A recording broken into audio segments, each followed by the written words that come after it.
Hello, everyone. I'd like to play devil's advocate here. Now, although I disagree, currently at least, that a anarcho-capitalist society or a setup or a civilization is feasible for the human species. As promised, I was going to make a video detailing some of the advancements that could occur, that could possibly, potentially, lead up to an anarcho-capitalist state, or at the very least create an environment that's conducive to it. The question, of course, that we should be exploring is whether or not human beings have an affinity at all for this kind of setup. And it's a question that I think is worth exploring because absolutely it would be a great thing to get rid of the state, to not have to depend on the state, to have a civilization set up so that we didn't have to depend on a nation state dictating to us what we can and can't do. Taxation, of course, is a big problem. I think it's necessary, but it's a big problem.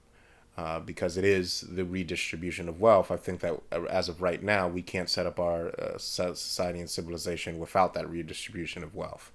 But let's explore then what is the possibility? How can we start moving away from this dependency on the state? How can we start setting up systems that are, of course, voluntary, that do not require the state pointing a gun at you and saying, "Give me money"? There's an interesting channel on YouTube. I think the name of the channel is Motherboard.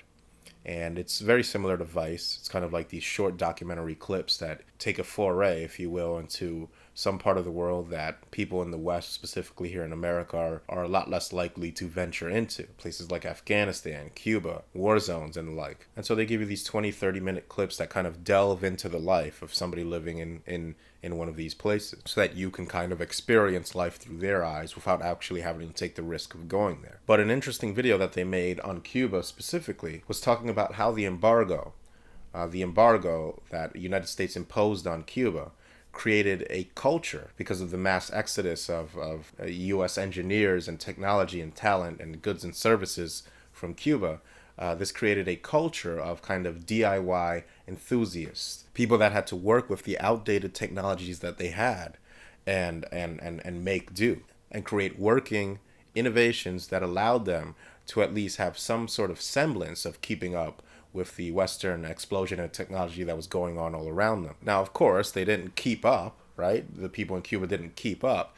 But there was an interesting DIY culture fueling a kind of makeshift hodgepodge deluge of innovation that allowed them to lead a somewhat normal life. The embargo didn't stop these people from needing washing machines, right? So they had to figure out how to not only maintain washing machines, but take the parts that were unnecessary out of washing machines and use them in other life hacks. So I think these are very interesting areas that we should be exploring.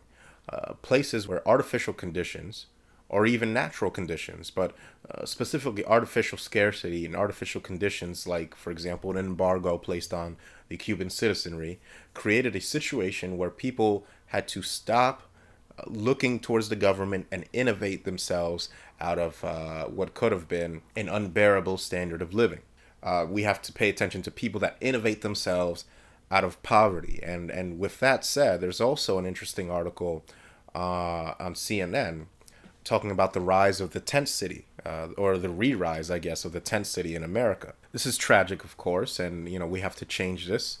Homelessness has to be addressed in general, I think, before this country can progress. But these communities springing up in the United States are full of people that constitute populations that are ripe for creating the conditions that function as breeding grounds for what an anarcho-capitalist state could or would possibly look like. The interesting thing that they mention in this article is that some of these tent cities, some of these tent communities have high level of variation in how they organize their society. Some of them resemble the government setup, the nation state setup, with rigid rules and taxation and their own currency and all of that, and their own defense forces. And I really wish we could get in contact with some of these people and interview them and see how their systems of government are being put into place, because this is a population that really is insulated from the wider federal government. And of course, this isn't a pure anarcho-capitalist setup or the breeding ground for it, because it's taking place within a nation state, of course, the nation state of the United States of America, but it's certainly as close as we're going to get. So we need to start looking at these tent cities that perhaps have a free for all, anarcho-capitalist setup where there's no rules, where people just kind of do whatever it is they want so long as they don't interfere with everybody else's ability to do the same. And we need to see how their systems of economy, how their systems of commerce, how their systems of barter and trade, if they have them, have progressed in the more rigid societies and how they've progressed in the more free-for-all societies. And we need to analyze that, right? Because where else are we going to get opportunities to do things like this? It was mentioned in the article about the DIY culture that it was popping up around Cuba, that you could almost see how the environment, the different regions of Cuba, produced these DIY innovations based on the geographic and environmental conditions surrounding them. And this is what I think we need to be looking at, is how human systems are affected by technological innovations and how the environment around the populace creating these technological innovations is affected, how the technology that's created is affected by the environment around us. There's a famous saying that necessity is the mother of invention. And so we have to look at how our civilization is structured in this nation state setup that we most likely, very likely, have a natural affinity towards as human beings. And we need to start looking at how we're going to develop innovations that might allow us to break away from our dependency on this nation state setup that we do, I think, have an affinity towards and and gravitate towards. So how are we going to do that? Well, I think several key innovations have to take place. Government, of course, has its tendrils, has control over, and in my opinion, necessarily has control over things like emergency response, things like food and resource allocation, things like taxation, things like mass communication. The government has some degree of control over all of these facets of society, and these are the most important, in my opinion, facets of society to attack if we were going to dismantle, so to speak, our dependency on the state. You've seen the advent of 3D printable weapons, 3D printable guns and munitions, and this is an entrepreneur, I believe it started with, who learned SolidWorks and learned a bit about tensile strengths and a bit about physics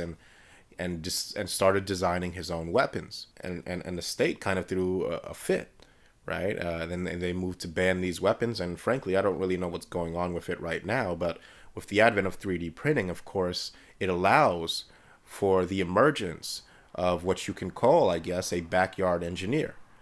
So long as you know a tiny bit about calculus and a little bit about SolidWorks and AutoCAD, you can manufacture some pretty in-depth, technologically advanced creations, right? And whereas before, you needed a manufacturing facility, right, that you had to pay to manufacture the prototypical part that you're offering up to them. And they need to punch that out with a punch press. They need to bend it up with a press brake. They need to mill it. They need to grind it. They need to lathe it, or whatever it is that they need to do. And all of that is very expensive. And of course, the sheet metal that you use, whether it be copper or stainless steel or galvanized steel or aluminum, it's all very expensive. Or cold rolled steel. I mean, this is all very expensive to manufacture. It's all very expensive to buy outright. But now we have the innovation of 3D printing that allows for things like printing out with much cheaper materials, non-metallic materials first, so that you can test your prototype, allowing you to work the kinks out, so to speak, and then maybe you only have to pay for one prototype part at a manufacturing facility, right? So that vastly decreases the amount that the quote backyard engineer has to invest in bringing his prototypical goods from drafting paper or AutoCAD to reality. And that's a great innovation. And I think that'll serve us very well in the future. And there's no reason why I think people can't start making significantly advanced weaponry and this is a thought experiment. This is merely a thought experiment being carried out to its logical conclusion. I am not advocating violence here, but I see no reason why in the future these backyard engineers could develop some significantly advanced weaponry. And we don't have to match the U.S. government or Western government's weaponry capabilities. We don't have to match them. We just have to make potent enough weaponry ubiquitous, right? We're talking about the most advanced military in the world, the most technologically developed military in the world, the most numerous military in the world, the American military. And look at the problems that they had with invading Afghanistan and Iraq, where everybody has some kind of automatic weapon or AK or a Kalashnikov or something, right? And there's the famous quote, some Japanese military general saying that if he ever invaded America, this was, I believe, in World War II, and I'm paraphrasing heavily here, but the famous quote goes that if he was to ever invade America, he would be confronted with a gun behind every blade of grass. The key is, if we're going to do away with the state, the key is to make the methods by which they control us, is to make systems that battle and counteract those methods ubiquitous in the hands of the everyday citizen. It's not just military defense that and make no mistake about it, for the anarcho-capitalists and the libertarians that believe that we're going to do away with the state. I'm sorry to have to burst your bubble here, but you're going to have to consider armed combat with the United States military. Right? If you're not considering armed combat with the United States military, and again, I'm not advocating violence of any sort against the United States military, I'm simply saying this is what it would take. So for these libertarians that think we're just going to vote the state out of existence, it's a bit of an oxymoron, isn't it? Right? It's the jumbo shrimp of libertarian philosophy. It's not going to happen. If you want to get rid of the state, you're going to have to force them to abdicate. But with that said, it's not just military advancement. Right, it's again, it's how are we going to develop systems of resource disbursement? How are we going to address the energy needs of a growing anarcho-capitalist civilization or state in its infancy? How are people going to depend as little as possible on whatever socialized services may be implemented at that point? Because you're not going to go, I mean, let's face it, you're not going to go from depending on a government or a nation state to zero wealth redistribution overnight. It's going to have to be a gradual phasing down. If it's possible or feasible at all, it's going to be gradual. I think one of the most important advents in recent history is the explosion of do-it-yourself gardening and aquaponics and things of that nature, where you can produce food in a much lower volume of space using much less resources, much less water. This is going to be very popular, I think, in the future. With all that said, I wanted to introduce you guys to an interesting technology that I think really is going to revolutionize government control over food. As many of you know, there's been all sorts of controversy surrounding GMO foods, genetically modified organisms, and the use of pesticides, and whether or not your food is organic. And of course, you never actually really know what you're buying. And I think that this innovation, this invention, is going to change all that. And what I'm talking about is a technology called, I believe the name of it is Scion. I never know how you pronounce that word, but this is a technology that uses infrared spectrometer, or perhaps, I guess a better way of putting it is a cloud storage attached to an infrared spectrometer with a portable device that allows you to scan fruits and vegetables and wine and meat and poultry. And this portable device scans data, I think, to an infrared spectroscopy database that they have on their end.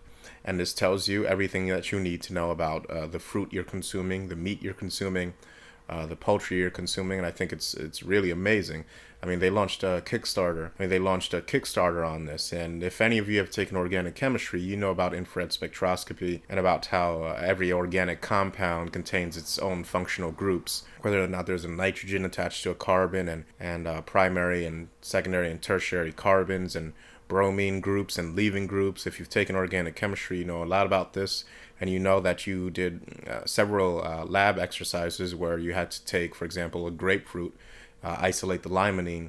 And I actually distinctly remember when I took Organic Chemistry 1, that me and my friend both got our grapefruit when we were doing the experiment where you extract limonene from a grapefruit. We both got our grapefruit from some mom and pop store, whereas everybody else went to Walmart or their local supermarket for their grapefruit. And you could clearly see when we extracted our product and we ran it through the infrared spectroscopy machine, which gives you peaks that correlate to these functional groups, where hydroxide is. You get a bump, I think, if I remember correctly from my organic chemistry days, you get a bump at 1700 nanometers when you have a ketone present, which is just an oxygen double bonded to a cyclohexane ring, or an alkene or an alkane or whatever. So this technology, infrared spectroscopy, tells you a good deal of information about the substance that you're examining. And in terms of food, this really could revolutionize things, because now we're dealing with an added component, an added level of consumer inquiry in terms of the food we ingest. Now we can start making databases with this technology to determine what blueberries, right? What supermarkets or grocery chain stores sell the blueberries with the highest amount of antioxidants. You can tell when your food is ripening to just the degree that you want it at. You can get a chemical readout of the food that you're processing and juxtapose it on top of the IR spectra for a genetically modified tomato, if that's what you're buying. Right? You can go buy organic tomatoes. You can go buy a tomato made by some agribusiness giant that creates its own tomatoes with its own poison or pesticide naturally excreted as the fruit grows. Right? And you can compare these two, and you can identify the differences between the two. And now you don't have to ask Monsanto, for example, to label its GMO foods. You can decipher that for yourself. So this is what I think the future is. Right? Inventing technologies that let us sidestep the state to any degree possible. And this technology, this infrared spectroscopy device, this portable IR device, has a Kickstarter up, and that's in the description box. And if you want to support that, I think it's important to support technologies like that. But this is what the future is, gentlemen. You're not gonna do away with the state by begging politicians to do it for you. I think the main conceit with libertarians and anarcho-capitalists and whatever is that they believe that the method by which they're going to achieve this stateless society or this minimized government is by asking politicians to minimize government. Well, politicians are part of government, and they have a vested interest in staying part of government, and they certainly aren't going to do away with their cushy $100,000, $200,000, $300,000 jobs that are way above the average pay for your average everyday blue collar or even white collar worker. They're not going to do away with those cushy gigs funded by the taxpayer. I think it would be silly to assume that they will. Another interesting article that I found on this topic was an article that talked about Silk Road, which in effect is a deep internet drug trade, black market of illegal drugs and even weapons. And Silk Road, frankly, I don't know exactly how it works, and I don't know how the authorities don't have more control over all of this, but apparently Silk Road delivers, in a free market, delivers illicit drugs to people that want to try them. We're talking about LSD, DMT, ecstasy, cocaine, all of these hardcore illegal drugs. And it delivers them via services like UPS and FedEx. I guess the way they do it is that the government doesn't have time, of course, to investigate every package that FedEx or UPS delivers, and doesn't even have the legal mandate to do so. And so they deliver drugs in this way, and so people get DMT and LSD and ecstasy and cocaine and all of these hardcore illegal drugs through this service, the Silk Road, which recently got shut down, I think, by the federal government. But of course, the beauty of the internet is that once you shut down one channel, a million others can open up, and it's this kind of internet-based illegal drug trade that's been going on. And there's an article making the argument that the existence of the Silk Road, this internet drug trade, actually lowered the crime rate that we attribute to drug violence.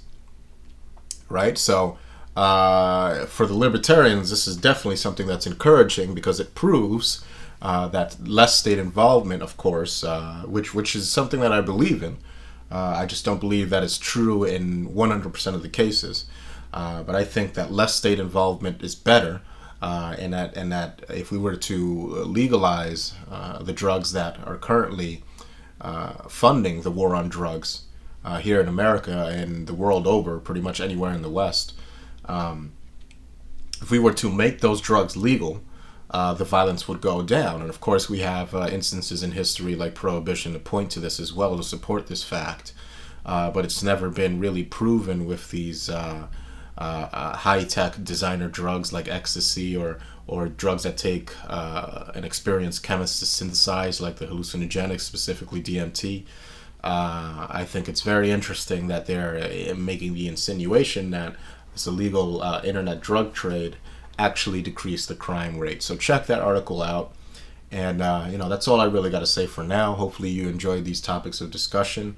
Although this is a channel generally dealing with MGTOW topics, I do like to branch out, and I want to do that more often. So if you find these talks interesting, feel free to support this channel in any way you see fit. If you want to donate, there's a PayPal link as well. Thanks for listening, everybody, and I appreciate all my subscribers. Stay tuned.